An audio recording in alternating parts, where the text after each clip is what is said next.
color separation tutorial. Hey, this is Dan. It's Christmas Eve, and I wanted to do a tutorial just to give a little something, my gift to you all who might find it interesting. For many, you've already done this kind of stuff, but it's going to be new for some people. So here we go. This is artwork in Photoshop, and it was a PNG used as an art proof image placed on a t-shirt, and the original art file is no longer available. It can't be found. So I'm utilizing what I had available. And I don't normally do that, but it happened to be that this particular design had a distressed texture on it. It's rough looking already. So my end result on a t-shirt is going to be pretty cool. So I can get away with this, without using a high resolution file. I did up the resolution anyways. I always work with 600 resolution. And, you can see that the document size is actually large enough for a maximum imprint area. So a full front. So what I'm going to show you is I work in layers, channels, and paths. And in channels, I can utilize these as color separations once I apply the artwork in here and break it down. But these are also channels that can be used as masks or selection tools. So, I can pop an element in here real quick. Let's say that I select the whole thing and I pop it onto a new channel. And I can use this as a tool to do several different things. And I use my levels to adjust that artwork. And you might say, well, what the heck am I doing that for? I'm eating away and making it bad. I'm not. Once you see what I get doing here, you'll understand. So channels can be a separation, or it can be a tool, just an element, something that you use to create and pull out another color separation. So, and then these are just filled, and that's my background shirt color. And so, for example, if I had a color painted on here, and so that's only on the channel separation that I'm creating, and it doesn't really affect. It's kind of like working in layers in RGB, but it doesn't really affect anything. This is simply a new channel filled with black in the foreground. I click Option Delete and fill that, double click on it, and then I gave it a color. And in that case it was brown. You can give it any color, shirt color you want, like, I don't know, navy. And you're going to give it a name, and that's a new garment color. I leave it in selected areas because probably just out of habit. I don't want it to be a channel that will actually print. So spot colors, if I clicked on spot color, then that would be recognized when I go to send this to the file, and you'll print out this big old black separation. You don't want that. So you just want to keep that as a selected color or a mask area. If I clicked on mask, it's going to invert, and then all I do again is Command or Control I to invert that. And then you can see that navy shirt color. You have to view two channels at a time in order to see the first channels. Like by that one by itself, it just shows up as black. Same with any of the other ones. But if you view it with another channel in conjunction, then you can actually see the color that is assigned to the navy background. And then you can also see the color that is assigned into the individual spot color, which is a gray, which leads me into why I have a gray. I'm going to create this artwork two ways. Well, one way, but for the white and the underbase, I'm going to treat it two different ways. I want a gray underbase, And the reason being is going on multiple shirt colors, but I want to continue to have a consistent gray light background tone. And then my top white is going to be my brightest areas. And I'm going to eat away at that top white so that I only have the brightest areas. So like, for example, this area in here is all gray tone. So I really want that to show up as gray, and then I want to use a top white that's going to be bright white. So I'm going to put this bright white solid over top of this solid gray. And that gray will be a light color gray that's going to act as my base white. It's my underbase, and it'll be gray ink. So I'll show you what I mean here. To do this, you can select all pixels by holding down the control key or the command key and click on the layer, because there's nothing else in that layer other than the orange and the white. And you can come into the channels, click on new, double click on that, select inverse so you can see that, and then fill it with black in the foreground. It fills everything in there. Another way to do that is you can duplicate this. That's the little new layer icon. You see I'm working in layers. And then duplicate the black, and then I can pull that up there, and I want to merge those two.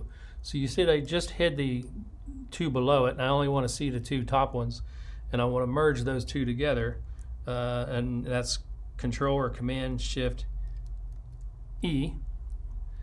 Select all, Command A, Control A, and then come into the new channel icon and paste.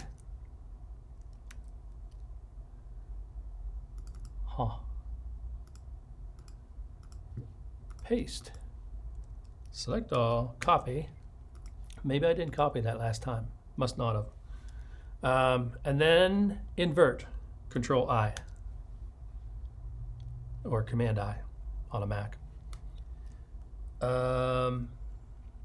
So you see it gives it a gray tone. Here, I selected all the pixels and then filled it with solid black. Well, it's filling everything with solid black. Here I copy, select all, and that's kind of the difference between why you select all, or if you merge and select all and copy. The select all and copy is kind of giving you a grayscale equivalent of what that looks like. So this is more of a gray orange, and the white areas are like bright solid. So it depends on what you want to do and you want to get back to. But so let me show you what I do next. And this particular, there's again multiple ways you can do this, and you can go around and draw a selection. And remember, there's separations is basically all about selections and isolating an area and controlling that area and duplicating it, breaking it up onto another layer, and so on and so on to kind of get what you need. So for example, you can use the pen tool, click, click. It doesn't have to be pretty, because this is just, when I say pretty, I mean it doesn't have to be really accurate, because this is just a selection on the inside of this white line area here. And go to the Paths tool and click on the little circle icon here with the dotted lines, and that's gives you the marching ants that everybody talks about when they have a selection. And then you can use that as a tool to make a separation adjustment. So I can eat away at the small lighter tones, and I can fill in the shadow tones, beef those up, depending on what I want to do with that. The other way is a little bit more, I don't know, it's another way. So you can come back in here, use the brush tool with a hard edge on the B for brush on the keyboard. Switch that to be sure that you're on the pencil tool. That way you get a nice hard, sharp, clean edge. And you come in and paint away at this outer edge here. And you can do that pretty quickly. And I'm kind of doing this by using my brush and as I get to a straight line, I click at one area and then come and click here, holding down the shift key, and it gives me straight lines instead of me manually, using the mouse and dragging over top of it, because I may bump it into that side there and not be that straight. So I can click, and eat away at that really quick with my clicks. Get it?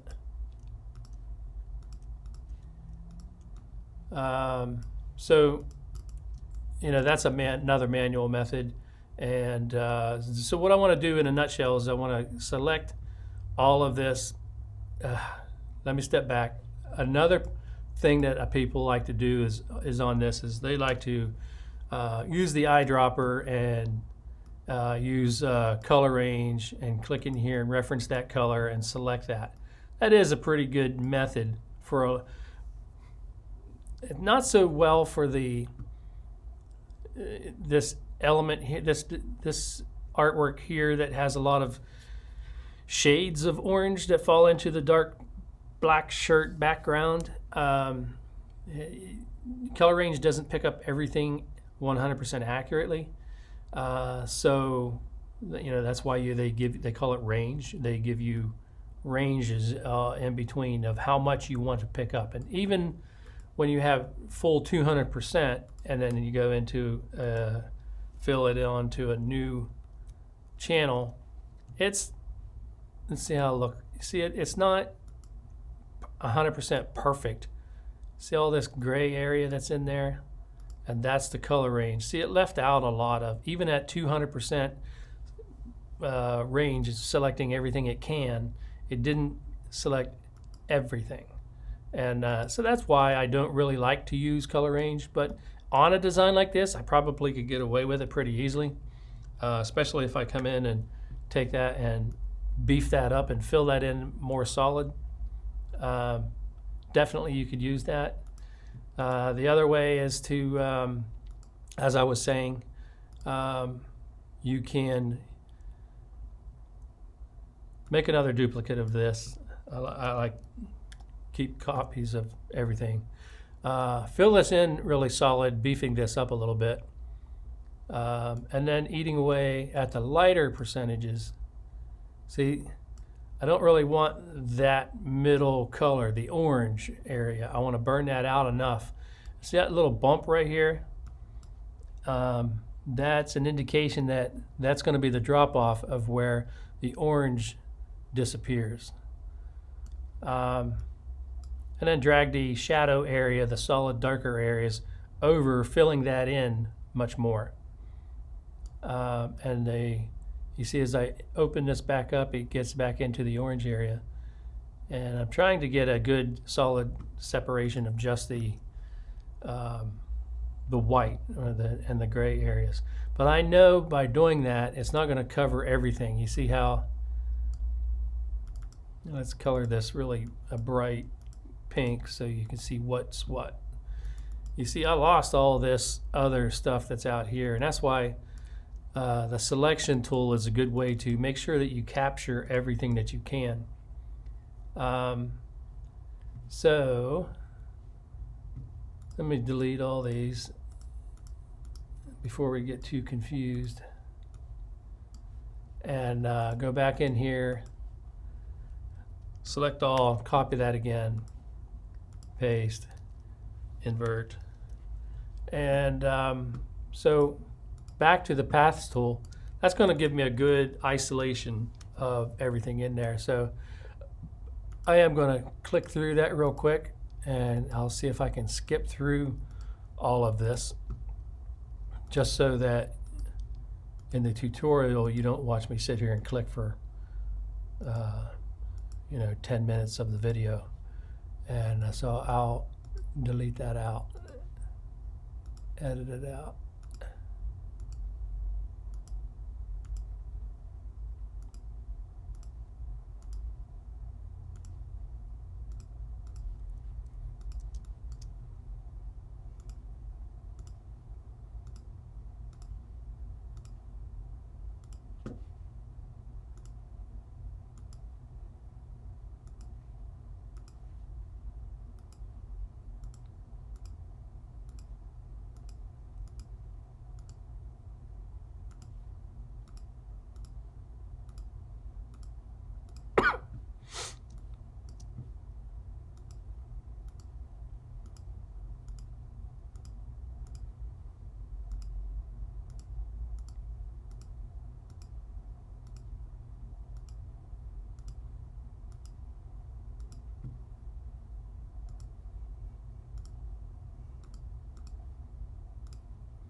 Okay, so I'm back and I finished all my paths, and then I'm going to double click on that to make sure it's saved, and you can give it a name. You don't have to name it, but I like to keep things organized. Orange paths. And once you have that activated, click down here, and you're making a solid selection of that. The letter O and R has the opening in there that I need to select, minus the selection from, and that's just Option Command, and then click on the little marching area, and it says it tells me I have subtract from selection selected. Click OK, and now you see if I filled that solid, that would be a tool there that I could use on this new channel. To come back into this channel, copy, because I've clicked on, selected this, activated the original grayscale layer, copied, and click on new, and while it's still selected, I paste. And that gives me a duplicate of just that isolated area. And then on this one, I can select it again, come back to this one, and delete it out. So now this is just my white base, or my gray base that I'm going to use. And that's going to have most of my content on there, because I'm going to put that still with my artwork the way I'm going to do it. I want it to be a light print, so I'm going to print it on and at the same time light print, and I want it to hold detail. So I'm going to put it on a 305 mesh. And yes, this will be my underbase, but I put it on a 305 mesh for the purpose of printing very lightly, because that's what high mesh does. Puts down the less amount of ink. And then it also enables you to use higher line count, like 55, 65, 75 line screen on a 305 mesh. And but I would use no more than like 70 or 65, because I want to make sure that I'm capturing every little small dot in here. And again, this is going to be my gray separation. Let's select all and delete that. And so that's my gray ink. It's going to be like a 427 light gray. So make a selection of that, plop it on there, Option delete. That's what it looks like on navy. It's a little gray. And then let me see what the opacity is set on here. So it's at 70. Let's say if that's 50. On the high mesh, it might be pretty thin and soak up a lot of that dark shirt color.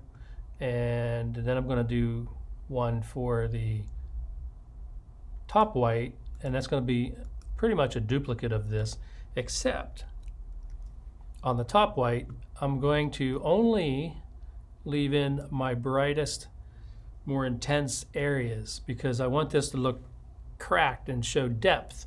So I'm burning out in the highlight range. I'm burning out those little areas in here where it's going to show the base gray, and then I'm opening up the midtones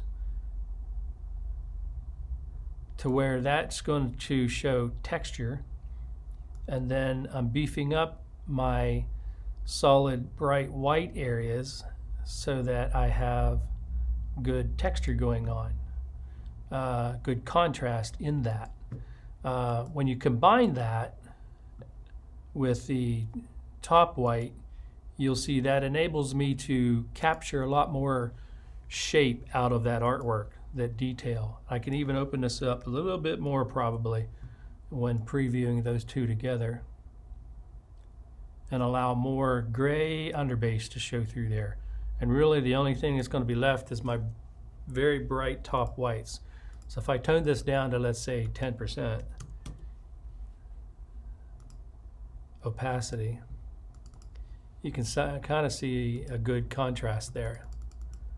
And that's going to give me that really aged looking, worn out, distressed area, but there's still a lot of gray content down here, and that's really good. I can even add some soft hand finesse to base that out a little bit, and you know, at that point you could lay it down even heavier. You don't have, you're not concerned about dot gain, because even when it does have some dot gain, it's going to kind of add to the effect. So that gives a good contrasting shape. And then let's go back to that orange area.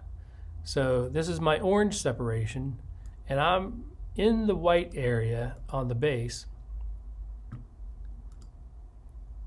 I want to add that to the gray. So that's a duplicate of what I'm going to put into the top white as well. Actually, no, I'm not putting that into the top white. But let me show you. I'm going to make a selection, and it's just of the underbase under the orange. And here I'm going to beef this up, and I'm using curves. It doesn't really matter. I kind of know what I'm going after, but levels or curves, either one. But I like to use curves when I have a smooth transition. I like to use levels if I need to like make hard, choppy, beefy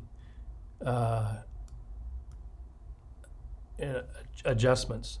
When you're using levels, you kind of do the same thing. See, this is my shadow point, and so that makes my shadows, where it's the darkest gray, it actually moves it up to the black. And and I keep my eyedropper open so I can read my info on just the K or the black separation, black content. I also got Cmyk in here under my panel options. And this tells me, you know, what percentages I have in each color separation. So you can see this is reading that it was 55% when I come over here, and in this particular area where my eyedropper is hovering over, and now I've adjusted it and it's filling it into about 98%. And I could beef that up even more just to make sure that it's going to be 100% solid in that particular area. Click OK. That's my on the gray base, so I can copy this and actually put this onto the orange.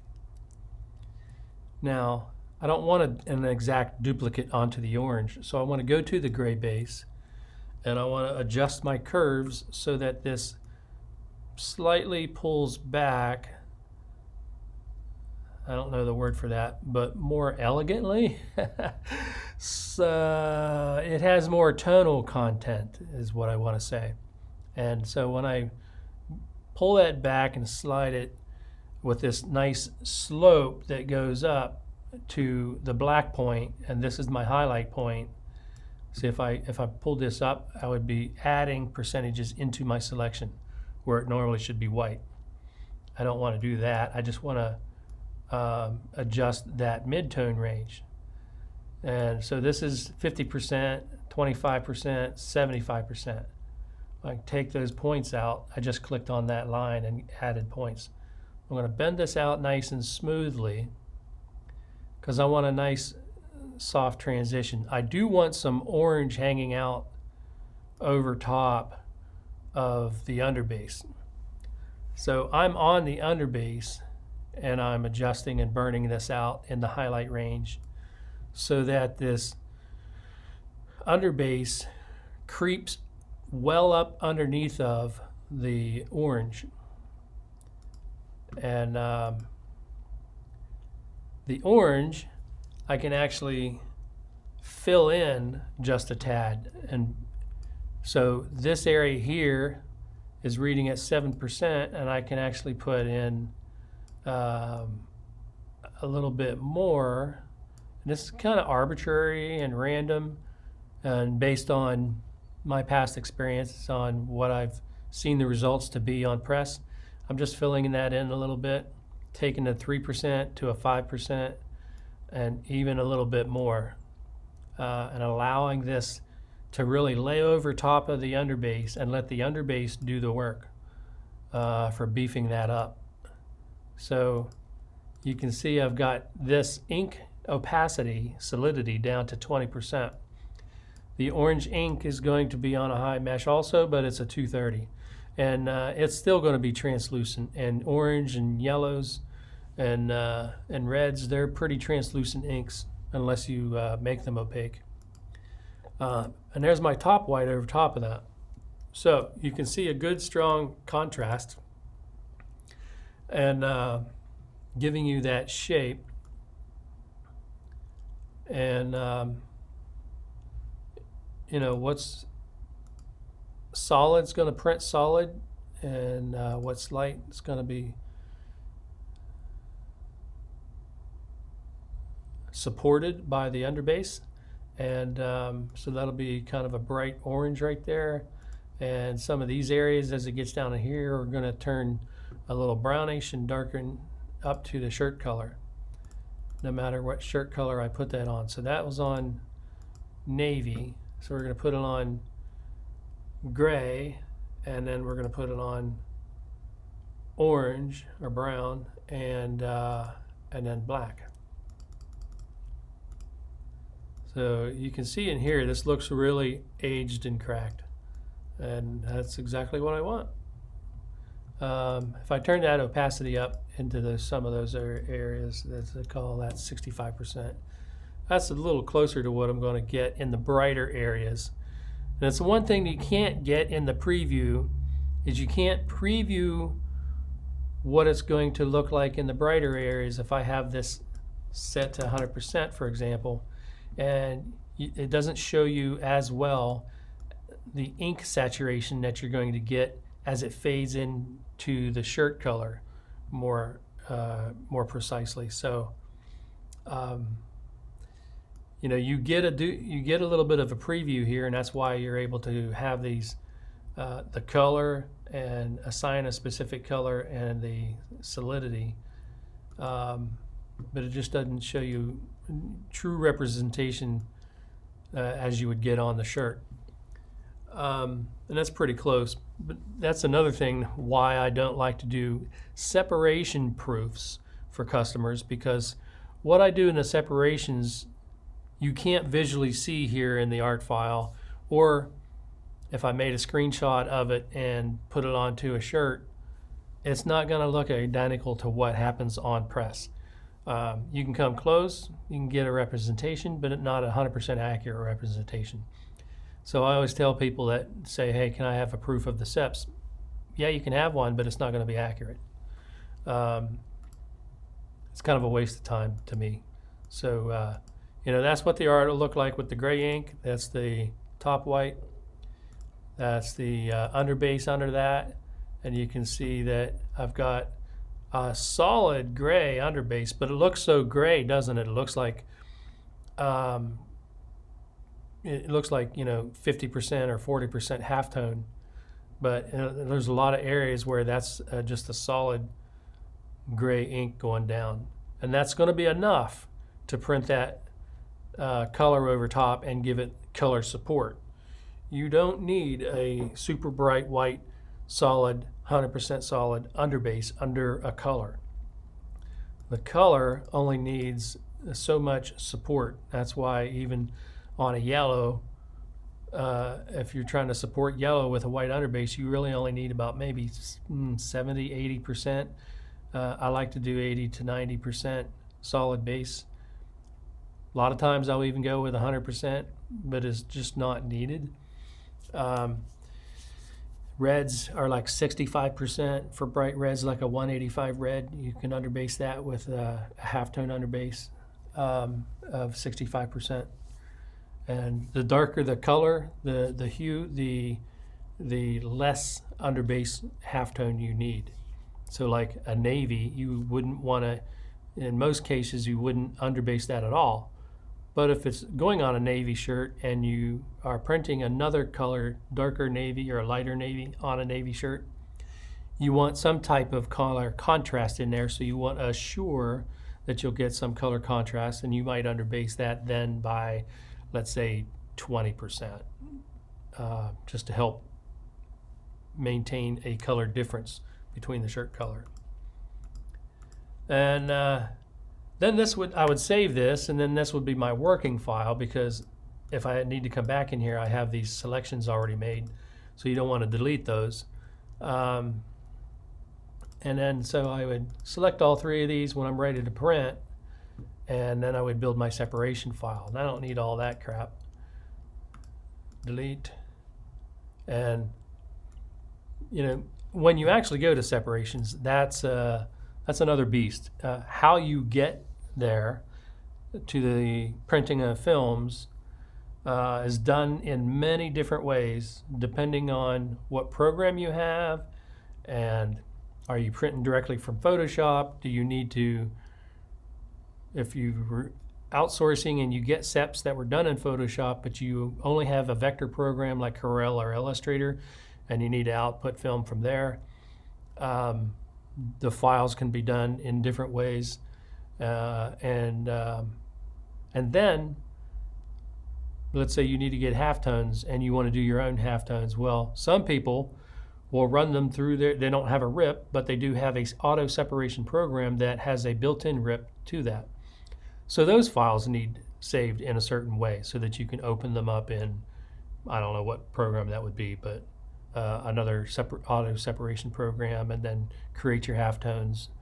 So for an outside separator providing separations to many different shops, we're creating separation files in many different ways based on your personal preferences.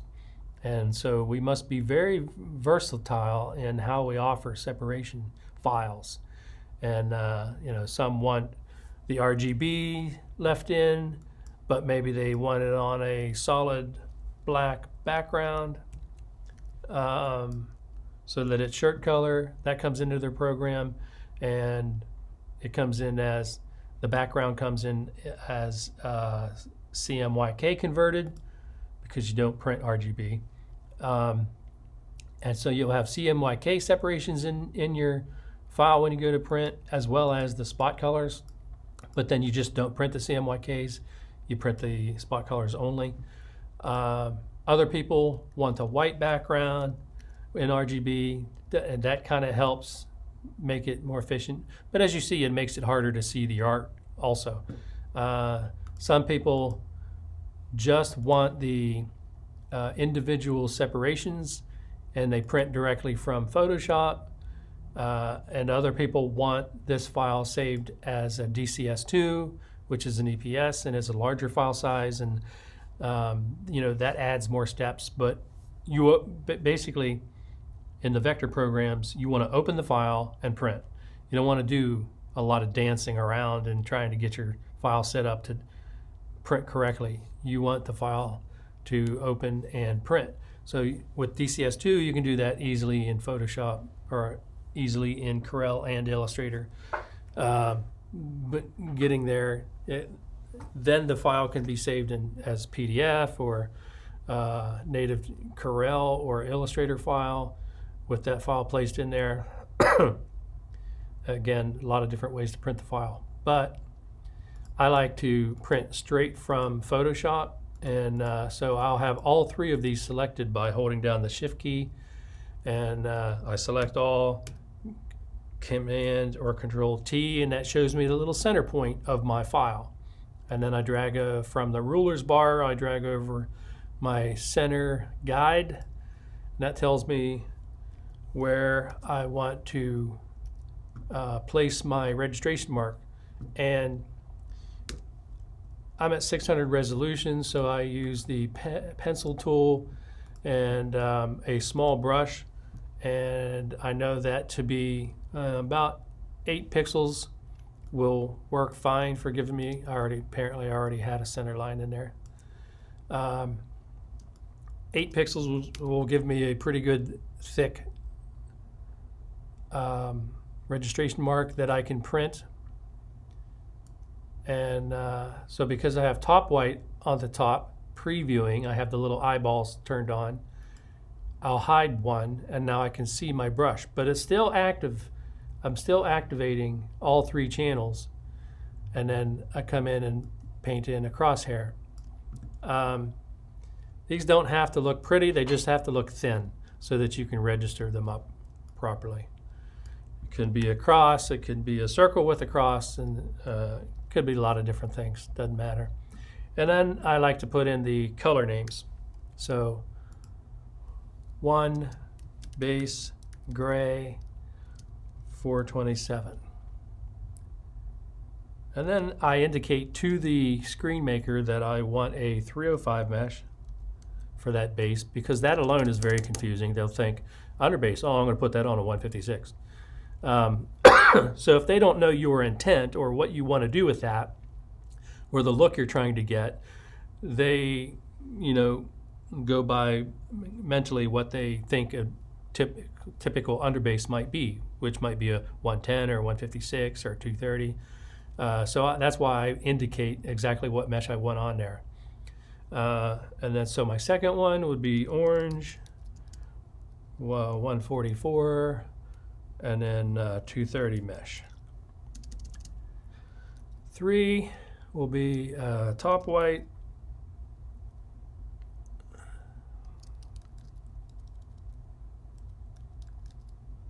and 200 mesh. Now this is kind of reverse of what most people would do. Click enter, and now that's on all 3 separations. And then I just come in and I go to each individual separation, and then I delete from that. That's why I had all 3 selected, so that I can put the type once and put the colors on all channels. So I delete from the top there, and on the base I delete these, and now I have color information on each one of these. And I also like to, if I'm printing a halftone file, I like to put in 55 LPI, so that if I have to do this job again next year, and I got to redo the artwork or something, I know what I used on that to get that same look, same resolution. 22.5 screen angle